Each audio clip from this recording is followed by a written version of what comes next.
Evo koliko je moja žena luda i kako vozi ko baraba, to je prestrašno. Ona je doktor za probi gumu.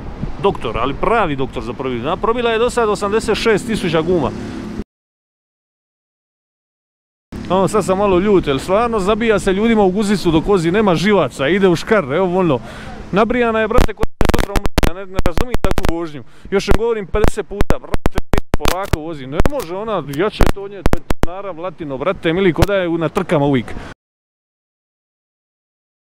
Popizdija sam 360%, i nema to. Sad ponovo minjat gume, evo sreća, ovdje smo blizu ovoga bili pa smo se nekako dovukli. Ma užas, užas. To nam se dogodilo sektor 4-3, ajde. A brate mili 100 puta vam kažem, ne možeš voziti ko Ana 4 pištolja, brate. Ne možeš voziti ko da jašeš kobilu. Ali ona je takva, ona ima tu neki špurius u sebi, neku a jebote pas jarac, pa šta ti ono? I uvijek utrke po cesti. Moj prijatelj jedan bija je ovdje, vidio kako vozi, čovjek se krstija. Ne možeš, ja ne znam kako ona nema svaki dan prometnu nezgodu, koliko je živčana, koliko... uj dračina, uj jebe mater, kroz ponistru.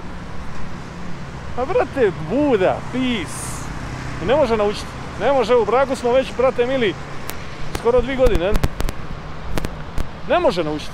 A ne može, vozi ko Ayrton Senna, pa šta ti je čerce? Koji ti je kurac? A ljudi moji, sad se ostavlja tamo da s meštrom promijene gumu, jer poludija sam, idem se malo ispuvat, smirit.